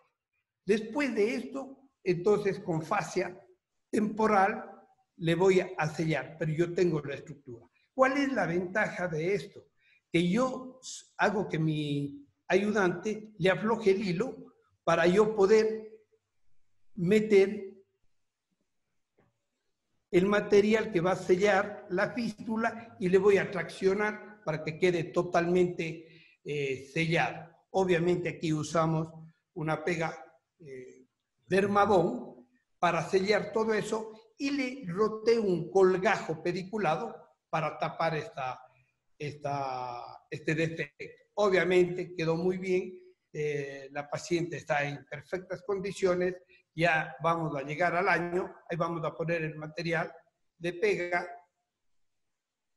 Dermabond y miren, queda sellado, ya no tengo porque era una fístula de alto flujo y obviamente ya podemos aquí, vamos a llevar el colgajo de nosotros hacia la parte del defecto óseo. No hay que sacar el hilo no le dejé porque es Vicryl y le dejé que se reabsorba solo, pero obviamente es algo que les traía como curiosidad. Aquí tenemos algunos de nuestros controles postoperatorios. Lo que queremos mostrarles es cómo nosotros queremos, y esto nos da alegría ver, cómo la mucosa queda totalmente normal, una coloración adecuada, lo cual vamos a tener toda la actividad mucociliar, el flujo, y obviamente es importante, mientras más conservemos nuestras estructuras, realmente nosotros vamos a tener un mejor resultado. Miren, aquí está la bula que le dejé, ¿se acuerdan que le dejé la bula? Perfecto, con esto creo que terminamos, estoy a tiempo. Te hago una pregunta que me hicieron varios acá. ¿Le dejaste una punción lumbar? Porque es el cierre de una zona de alto débito, ¿no? Sí, pero sabes que con el neurocirujano que me acompaña, me dijo, vamos a esperar, le hicimos control intraoperatorio, de ver que si la cefalea de ella continuaba o no continuaba, y realmente no usamos. Miren, es otro efecto. Entonces no lo hicimos punción, pero estaba en mente y teníamos listo todo para poder en algún momento. Miren la arteria etmoidal como queda totalmente colgada, pero y las estructuras totalmente. Gracias a todos. Bueno, ellos también de eso quería que vean eso. ¿Alguna pregunta? ¿Alguna pregunta en especial, doctor? El caso del final me pareció absolutamente fantástico, es extraordinario. Yo nunca he tenido así fístulas. Nunca se me hubiera ocurrido resolverlo con ese tapón de bañera tirado por un violín. Fantástica. Un tip que va a ser adoptado, Edgar. Muchas gracias, Juan. Esa es la fístula, Miguel. Se me ocurrió realmente muy difícil porque no tienes la estructura y no tienes la presión endocraniana en ese nivel que pueda, y generalmente pones cualquier cosa y comienza a salir el líquido, pero realmente quedó muy bien. Edgar, una pregunta, y para la mayoría de las fístulas, ¿también usas esto o usas grasa? Porque a nosotros nos gusta usar más la grasa. Yo he presentado los casos míos de fístula anterior, fístula media y posterior, siempre le resuelvo con cartílago, pero sin esta técnica, simplemente le pongo entre la dura y el hueso y después Si quiero le pongo cornete libre o si no hago un flap de buco. Pero siempre corrijo con cartílago porque es una estructura dura. Perfecto. Nosotros usamos de rutina grasa y salvo en excepciones cartílago también, porque se supone que es lo que mejor pega. No sé, Alfredo, ¿qué es lo que usa para fístulas? En fístulas, pues básicamente creo que lo importante es disecar todos los bordes del defecto óseo. Normalmente ahí usaría grasa, un tejido conectivo cualquiera, puede ser del septum nasal, y hacer un buen colgajo, porque si es un flujo. Lo que creo que es importante es fresar el hueso alrededor para que no quede mucosa atrapada y para que pueda adherirse el colgajo o lo que quede por encima, que es lo que pega. Y lo otro que creo que solamente agregaría es que si esta es una fístula espontánea, creo que tiene que estudiarla para que no vaya a recibar. La técnica fue muy buena y el resultado pues claramente fue bueno, pero para que no recibe en 1, 3 o 5 años, tiene que estudiarle la presión intracraneal y descartar otro tipo de causas de aumento de la presión. Hemos tenido varios casos con trombosis de senos venosos asociados a pseudotumor cerebral. Muchas cosas que hay que estudiar para tener buenos resultados a largo plazo. Alfredo, sí, yo estoy muy de acuerdo y muchas gracias por tu comentario, pero la paciente está siempre que estudio con nosotros y realmente previo a la cirugía hicimos todo un estudio, resonancias y todo para ver si había signos de hipertensión endocraniana, y al no existir eso obviamente nos jugamos. A veces en la vida hay que jugarse para sacarse la lotería, dice, pero realmente nos jugamos y nos fue bien. Pero la paciente le chequeamos por 2 meses, venía y le hicieron cada mes una punción para ver si tenía o no tenía líquido cefalorraquídeo. Y es más, la cefalea no era por hipertensión, sino más bien por falta de líquido, y realmente la paciente está muy bien y todo con éxito. Vamos al año ya de todo operatorio. Pero la causa de la fístula, si no era postraumática, era espontánea, ¿no? Espontánea. Sí. No, fue espontánea. Una mujer de 38 años con sobrepeso toda su vida, nada más. Esa y todo, es una espontánea. Bueno, si además, en el lugar donde que está, Alfredo. Perdóname. Además, en el lugar donde está, realmente fue un hallazgo. Yo, primera vez que veo, no he visto en ese lugar una fístula espontánea, salvo que no sea por cirugía de clivus o alguna otra cosa. Y es muy raro, es verdad. Buen caso. Buen caso. Bueno, Miguel, ¿sigo? Miguel, ¿estás por ahí? Seguimos con el doctor Juan Curi con la última presentación. Así que, Juan, empieza nomás. Bueno, bárbaro. Bueno, vamos a arrancar. Primero que nada, extraño un poco esto, ¿no? Extraño abrazarnos, juntarnos a comer, a tomarnos un traguito, hacer algún viaje. Y bueno, al menos estas fotitos las ponemos así como para recordar los lindos momentos y ya nos va a tocar buenos tiempos de nuevo, ¿no? Yo estaba más joven acá, así que vamos a omitir esta foto, vamos a ir de largo.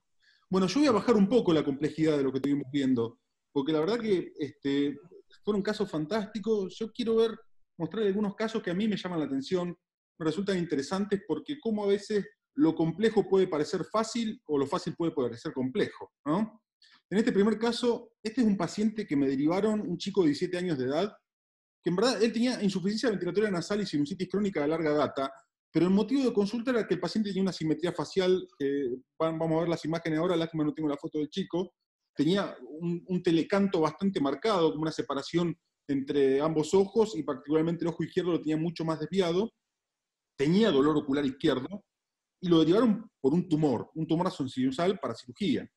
Si vemos la tomografía, vemos esta aparente lesión expansiva con compromiso del techo de la órbita, erosión, que va toda la fosa nasal, llega hasta la mitad, bueno, después tiene un desvío de tabique, una sinusitis crónica. Lo mismo en cortes nasales, esa lesión que, digamos, erosiona la pared de la órbita, el techo de la órbita, parece que invadiera la órbita. Entonces, a ver, sí, por favor, silenciar los micrófonos. ¿Y cuál sería la conducta ante esto? Digamos, me lo mandan para operar, yo programo la cirugía. Vení para acá y no mires eso, concéntrate en lo tuyo. Por favor, ¿podrían silenciar los micrófonos? La conducta... ¿Sí? En este caso, Yo creo que habría que completar un poco el estudio, Juan Ramón, porque en el fondo, claro, la resonancia es lo que está faltando ahí, exactamente. y en el fondo eso te apoya más, porque que vaya a ser un mucosele o alguna cosa así. Claro, el Aquí paciente estoy un en un poquito principio desfasado. estaba derivado por un tumor, para que lo operemos, Claro, vemos la si resonancia, vemos que si la te mayoría es fijas moco. ahí tiene una hiperintensidad entre 2 parece que estoy mostrando, entonces ahí lo más probable es que eso sea líquido, un mucosele que tiene un comportamiento expansivo, erosivo, y nada, un mucosele frontoetmoidal, y muchas veces los pacientes, bueno, si tienen derivados de otro lado, vienen con la sospecha de un tumor, pero hay que complementar el Exactamente. estudio con la resonancia, y eso perfectamente lo podría resolver por una vía endonasal. Es que justamente esto que pasó a ser lo que yo decía, lo que parecía muy complejo, parecía un tumor que me lo derivan, porque comprometía el hueso en la tomografía, porque parecía que erosionaba, porque parecía que invadía la órbita, vemos acá en la resonancia que la mayoría es moco, bien hiperintenso en T2, tiene un componente bastante heterogéneo, pero muchos mucoceles tienen ese cambio de densidad que nos pueden traer esto. ¿Y la cirugía compleja o no? La cirugía es esto. Bueno, vemos el corte axial, lo mismo, y vamos a la cirugía. Fosa nasal del lado izquierdo, cornete medio, pared lateral nasal, y la cirugía es solo esto, es hacer un corte y aspirar moco. Aspirar moco, aspirar moco, moco denso, moco espeso. Ampliar esa marsupialización, ahora vamos con una trucat. Comemos toda esa cara meatal y seguimos aspirando moco. Y lo lamento si esperaban ver una cosa más suntuosa o impresionante en la cirugía, pero esta cirugía es únicamente hacer un corte y aspirar moco, como lo definimos con el mosco, un auténtico mucosele suicida, donde uno como cirujano queda como si fuera un dios y lo único que hizo es hacer un corte, meter un caño en la nariz y aspirar moco, nada más. En este caso, lógicamente, tomamos muestra que teníamos moco de sobra para mandar a una idea patológica y acá nos vemos cómo nos queda la órbita, cómo nos queda el techo, digamos lo que es la pared posterior del seno frontal. Esta no es la etmoidal queda bien descendida, está acá abajo de la cánula de la arteria etmoidal. Y lo que hacemos es limpiar bien la cavidad. Y punto. Lo que sí me parece interesante en estos casos, nos metemos bien por detrás de la órbita acá, vamos a ver después que está toda la órbita que está dehiscente el hueso, pero está la mucosa lógicamente conservada, porque el mucosele no invade, el mucosele lo que hace es desplazar y soplar las estructuras, adelgazar el hueso, por eso que nosotros dejamos ver el hueso. Pero en verdad la mucosa está indemne y una patología absolutamente benigna. Y acá, por una cuestión de gravedad, para que ese moco decante, teniendo cuidado con la arteria etmoidal que está acá atrás, miren lo descendida que está esa arteria etmoidal anterior, es comer, es poner bien la etmoidal, para que tenga un correcto drenaje. Y así podemos entrar con la óptica, vamos a poder hacer curaciones, si el paciente junta costra o lo que fuera junta secreciones, no vamos a tener ningún inconveniente. Acá estoy girando la óptica, acá vemos la órbita por acá, seno frontal, base de cráneo, y hacemos el movimiento externo de la órbita, y vemos cómo la órbita está totalmente dehiscente el hueso, pero totalmente conservada su mucosa. Así que se terminó la cirugía, básicamente. Importante lo que tú recalcas, Juan Ramón, una amplia marsupialización es bien importante. A veces uno se tienta de no sacar ahí, pero para los auditores hay una amplia marsupialización por posibilidades de recidiva. Bueno, si vemos la toma de los postoperatorio, vemos que fui generoso enderezándole el tabique, pero fui bastante amarrete porque fui solamente al mucosele, su sinusitis crónica la sigue teniendo. ¿Y cómo nos quedó acá? Miren acá en este corte cómo se ve bien descendida la arteria etmoidal. Fíjense la órbita cómo está totalmente limpia ya, totalmente libre, cómo el ojo, si lo ven en la tomografía anterior, comenzó a medializarse nuevamente. El paciente rápidamente mejoró su asimetría facial. Corte axial lo mismo, frontal libre. Miren la tercera lamela, cómo se separa bien el laberinto etmoidal anterior del posterior. Y este paciente, lógicamente, por favor, apagar los micrófonos. En el control postoperatorio podemos entrar con una óptica de laringe, si queremos, a semejante agujero. Lo bueno que en estos casos son esos pocos frontales que sabemos que, sin hacer una cirugía radical, haciendo solo una marsupialización, vamos a poder hacer controles postoperatorios en consultorio, controles quirúrgicos, sin mayor dificultad. Fíjense en el neo-ostium, el pseudo-ostium que le quedó a ese seno frontal. Ningún inconveniente para entrar con una óptica de 30. Y vemos toda la cavidad del seno frontal libre y limpia. Entonces, este caso a mí me parecía interesante mostrarlo porque es un caso donde uno puede al principio asustarte, o el médico que a veces lo deriva ve eso y prácticamente se larga a llorar y te dice, tomá curi, por favor, resolveme esto, y haciendo un corte y poniendo una cánula, se resuelve la patología del paciente. Bueno, tenía varios pacientes más para presentar, pero voy a presentar uno más cortito, porque ya nos fuimos muy en tiempo. Y ¿Alguno de los panelistas quiere hacer un comentario de este caso? Alex, Edgar, Rodolfo. ¿Alguien quiere hacer un comentario? No. Bueno. Lo único es al final, me parece que uno siempre, para tener un buen resultado, es probar la estabilidad del cornete medio, estar seguro que esté bien estable, que no se lateralice, para que no se vaya a cerrar, porque sí es una cirugía relativamente sencilla, pero que se le puede complicar si está inestable el cornete. Pero se vio, el resultado fue excelente y por lo tanto sé que el resultado fue muy bueno, pero sí para todos, bueno, al final siempre probar la estabilidad del cornete medio. ¿Qué es lo que a mí, Alfredo, me dejó tranquilo? ¿Por qué no sacarlo directamente del cornete medio? ¿Por qué no sacarlo y te evitas los problemas? ¿Por qué sacarlo, Miguel? Mi pregunta es ¿por qué sacarlo? Si está inestable, si no, no. Si uno sabe que el cornete medio lo trabajó, porque tuvo que sacar toda esa cara meatal del cornete medio para entrar en mucosal y llegar al frontal, y conservamos la tercera lamela, sabemos que la tercera lamela es la que más estabilidad da del cornete. Cuando nosotros hacemos una hemodiectomía posterior, ahí el cornete queda bastante flameando y bastante inestable. Yo creo que si conservamos la tercera lamela, no tenemos ni por qué sacar el cornete, y tampoco por qué fijarlo al tabique. Me pareció a mí un concepto que, bueno, por suerte me salió bien. La mayoría de las veces me salen mal, pero yo muestro los casos que me salen bien, lógicamente. No, sí, yo estoy de acuerdo, Juan Ramón, con lo que hiciste, porque el cornete quedó estable, quedó amplio, no quedó móvil. Es diferente si el cornete está atrófico como una huila. Ahí la verdad yo coincido con Alfredo y uno se evita un problema y lo saca. ¿Ah? Bien. Así que, no, bien, me parece bien la conducta. Y este casito corto, y con este quiero terminar, este es un caso también corto, pero yo creo también cómo salimos de lo máximamente invasivo, ir de nuevo a lo mínimamente invasivo. ¿Por qué? Acá tenemos un paciente de 24 años de edad, boxeador profesional. Boxeador no es conocido tanto, el hermano es más conocido porque le sacó un diente a Mayweather y come alfajores Guaymallén. Algunos me van a saber quién es. Bueno, pero el hermano, que también es boxeador profesional, boxea en Estados Unidos, y cada vez que le hacían estudio precompetitivo, el paciente sin patología renal-sinusal, sin insuficiencia ventilatoria, sin algia facial, sin rinorrea, sin nada. Únicamente aparecía un seno velado y nada más. Seno maxilar limpio, el otro frontal libre, etmoides libre. Bueno, perdón, lo pasé muy rápido porque pensé que tenía más corte. ¿Qué hacemos acá? Vamos a lo mismo. Nosotros aprendimos siempre de la uncinectomía, entrar por la barra vertical, el frontal. ¿Por qué agredir el meato medio si a este paciente solo le tenemos que tratar el frontal? Y le tenemos que tratar el frontal no porque tenga una patología, la tiene, pero no porque tenga una patología sintomática, sino porque el paciente lo que tiene es que no lo dejan boxear porque tiene un seno frontal velado.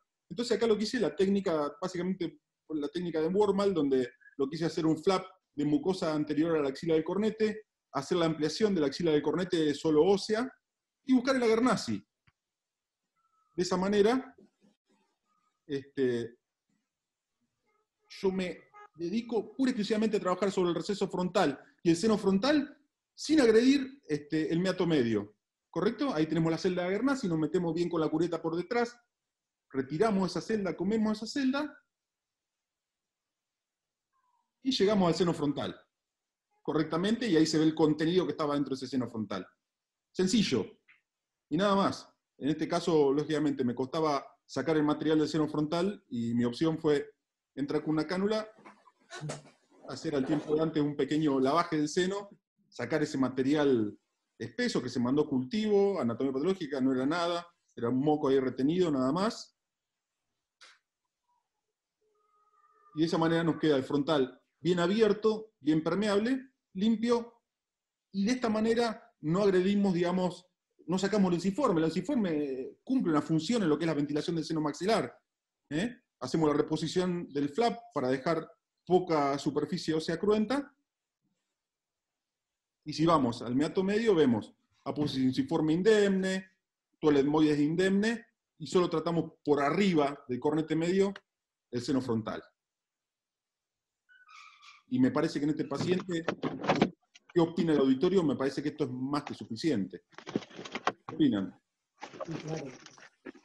Bueno, esto ha cambiado un poquito la vida de la cirugía del seno frontal, el flap axilar o el reposicionamiento de la axila al cornete medio, como le denomina Miguel también, que es un término que indica muy, muy bien lo que se hace, que cambia la vida. ¿Para qué te vas a ir a abrir otras cavidades si no tienes problemas y entras acá con un endoscopio de 0 grados, que es la gracia, y después puedes revisar con uno de 45, pero trabajas de frente al frontal. Esa es la gracia y yo cuando puedo lo hago. ¿Ah? No solo que trabajamos de frente, sino que, y que es más fácil, sino que no agredimos otras estructuras sinusales que no tienen por qué agredirse a una cirugía donde solo teníamos patología frontal, ¿no? No sé, Alfredo, ¿qué opinás? Total. Me parece un muy buen caso, parece que es lo apropiado en este caso en particular, pues no necesitaba más y seguramente el resultado fue muy bueno. Y estoy de acuerdo con que si no hay ningún otro seno para estar comprometido, pues no hay por qué abrir.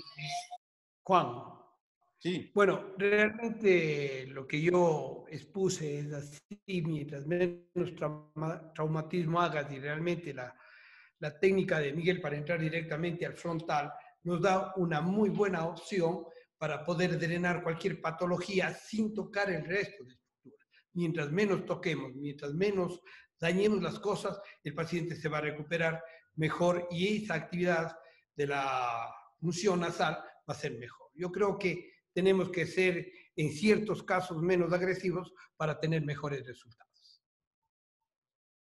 Miguel. Bueno, entonces, le damos un agradecimiento a toda la gente que está y que se quedó. Creo que realmente estuvo muy interesante, muchos casos, mucha gente muy interesante mostrando cosas. Vamos a organizar alguna otra reunión, seguramente para el mes que viene. Y bueno, no sé si chicos quieren decir algo. Doctor Herrera, Rodolfo, Edgar, Juan. No, pues muchas gracias por acordarse de nosotros. Creo que es una muy buena iniciativa y creo que esto va a ser la vida de hacer las cosas. Compartir experiencias, pueden haber diferentes criterios. Lo importante es que uno sustente lo que piense y cada cual pueda sacar sus propias conclusiones, lo que le pueda servir para su práctica, lo que no. Yo creo que es una iniciativa muy buena y los felicito y muchas gracias por participarnos. Miguel, muchas gracias también de mi parte, Miguel. Juan, muy agradecido. Una cosa que me ha llamado la atención, parece que las charlas por online tiene más atención que cuando estamos en los congresos directos. Así que muchas gracias siempre, Miguel, a tus órdenes. Juan, en lo que pueda colaborar estaré siempre presto. Rodolfo. Bueno, Nada, agradecido por la invitación, por la iniciativa. La verdad, la concurrencia es espectacular. Y yo creo que en tiempos de dificultades también se abren ventanas y se nos abren ideas que en tiempos normales no tenemos. Evidentemente que a nosotros nos gustan los congresos y ojalá que vuelvan lo más pronto, pero indudablemente que una reunión así vamos a tener que hacerla de tanto en tanto, nos ponemos al día, se pueden conectar gente de todos los países y podemos coincidir en el timing. Así que felicitaciones por la iniciativa y muy agradecido por la invitación. bueno. Particularmente, yo les quiero agradecer a todos, a cada uno de los participantes, tanto a Alfredo, a Edgar, a Rodolfo, también a Fernando, a Paolo, que estuvieron en la charla anterior, a Santiago Ruggeri, al doctor Iturriaga y a Miguel, que me hace el aguante en todo. Yo creo que fueron cerca de 2.000 personas que convocamos en estas 3 jornadas, lo cual me parece un número que a mí me deja estupefacto y feliz. Y les quiero agradecer la fidelidad a todos. Y bueno, vamos a dar un tiempo, vamos a dar un respiro. Tampoco queremos aburrirlo, que vean nuestra cara todos los días. Tampoco somos tan lindos. Así que ya en un tiempo pondremos otra vez las mentes con Miguel a trabajar y vamos a tratar de sorprenderlo con algo nuevo. Les mando un abrazo a todos y gracias a todos por estar acá. Miguel. Bueno, Alex, bueno, un abrazo a todos. Hasta luego, Un chicos. abrazo. Gracias. Un abrazo. Chao, Alfredo, Edgar. Juan. Gracias. Un abrazo, Miguel. Chao, chao. Nos vemos, Rodolfo, la semana que viene. Gracias.